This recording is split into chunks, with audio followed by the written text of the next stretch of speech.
Have you ever woken up with your head full of negativity and no matter what you try, you just can't shake it off?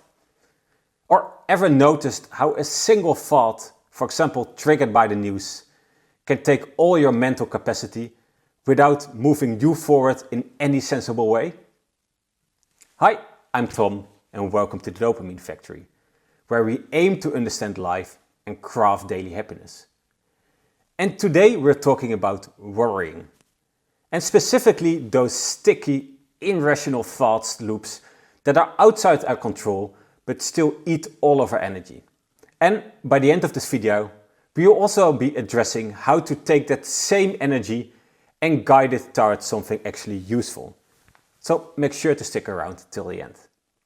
Over the past few months, I found myself stuck in some negativity loops. It started during a phase where I watched way too much news. Well, at the same time, I also made some strategic mistakes myself during the sale of my house, and both of this was just replaying over and over again in my head.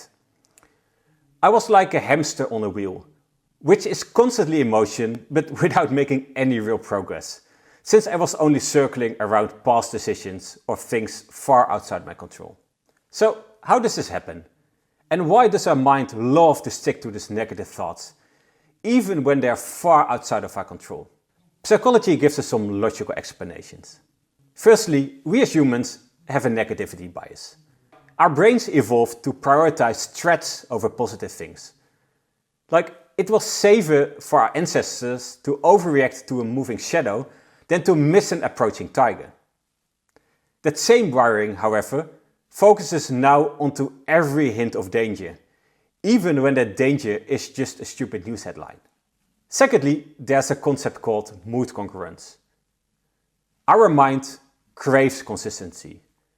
So if you are already feeling low, your brain will actively generate negative thoughts to match that state.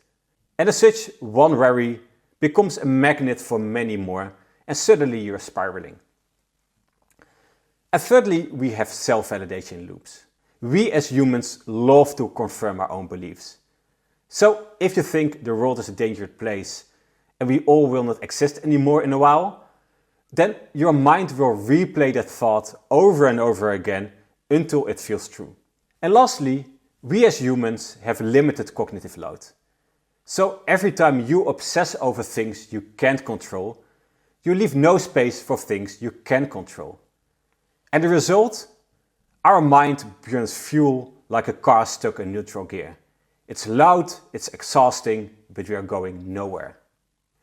Now, I don't believe that worrying itself is purely a bad thing. It's a natural mechanism and a way for our mind to shift into deep thinking mode. Sometimes it even motivates us, whether we like it or not, to take actions and to solve problems. And that's also how we grow beyond our worries. The challenge, however, are the subjects of our worries. If we spend all our energy on things we can't influence, like the endless stream of news or regrets about the past, then we just get stuck in negativity. But if we focus our worry on things within our control, on problems we can actually solve, it stops being a trap and becomes a guide towards growth. So the key isn't to stop worrying, but it's to channel our worries into the right direction. To make this easier to understand, let's map this in the matrix with two dimensions. With on the y-axis, positive versus negative thoughts, and on the x-axis, outside our control or inside our control, leading to four mental spaces. The first mental space is known as harmless daydreaming, which are positive thoughts outside our control. And here's where we're fantasizing about world peace, or winning the lottery, or your crush just confessing their love to you. Which is all nice, but adds nothing as long as it's outside your control, right?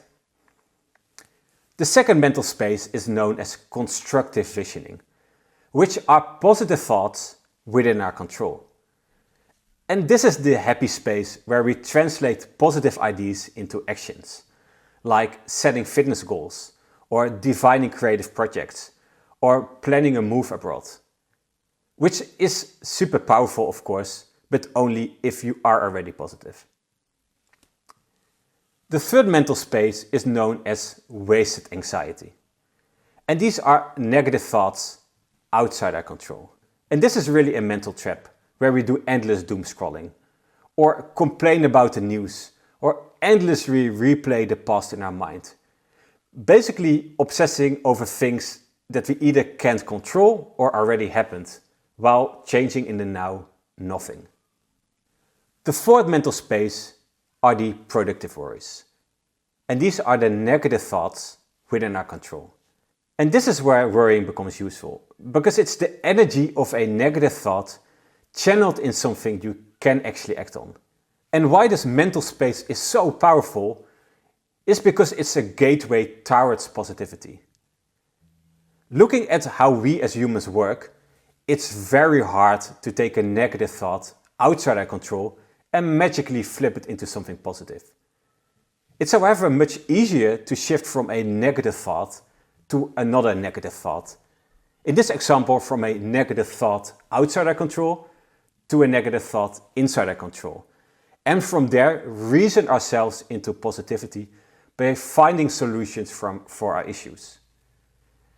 So, change your focus from endless worrying about the news towards concrete challenges in your own life, like neglected relationships, or upcoming deadlines, or whatever, work challenges. Come up with something. So we can use the energy and urgency of our worries into something that sparks growth. So, how to redirect our worry? For this, I use a simple 5-step approach. Step number 1. When you notice that worry is taking over, name it and ask, is this a thought inside my control or outside my control? And when it's something inside your control, good, move on to step number 4. When it's something outside your control, move on to step number 2, which is stop feeding the thought. So close the news, or close that app, or at least make sure it doesn't get worse. And then move on to step number 3, being redirect our energy. So now, instead of that one negative thought, just think about something else that is stressing you, but something you can actually do something about. Examples of this are complex conversations you have at your work, or a recent fight with your wife, or an unfinished task that is still left open. Like, you will be surprised how easy it is to just go from one negativity point to another. Which then leads to step number 4. Because now that you're on the thought you can actually control, write down your thoughts and the next steps, and act quickly. Even if it's something simple as sending a message or making a note. Just use the energy of your worries before it fades. And from there, move on to step number 5, and that's celebrate the win. And just notice in your body how making even small progress on the topic feels already great in your body. And by taking these 5 steps, you can sometimes in minutes shift from a dark thought into a positive thought line that improves your life. Not bad. So, how did this help me? I used to have some really complex thought lines in the morning. Especially during the shower, weird enough. I was cracking my head on a lot of negativity. But once I learned to shift those thoughts into a more positive, constructive direction, many good things happened.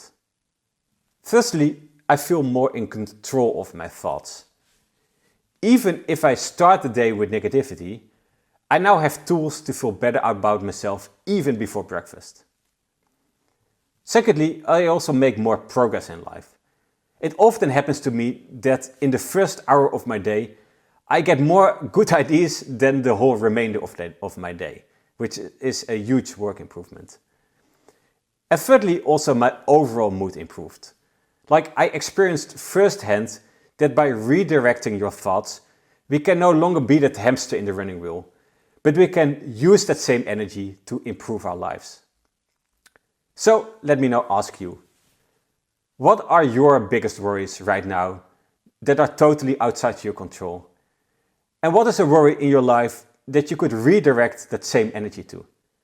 I would love to hear your thoughts in the comments. And if you made it this far anyways, please like and subscribe and share this video with someone that can benefit from the message. Because it's support like this that makes the channel grow, and it's also your unique chance to still give me a little spike of happiness today. Thank you again for watching, and I love to see you in the next one. Tom.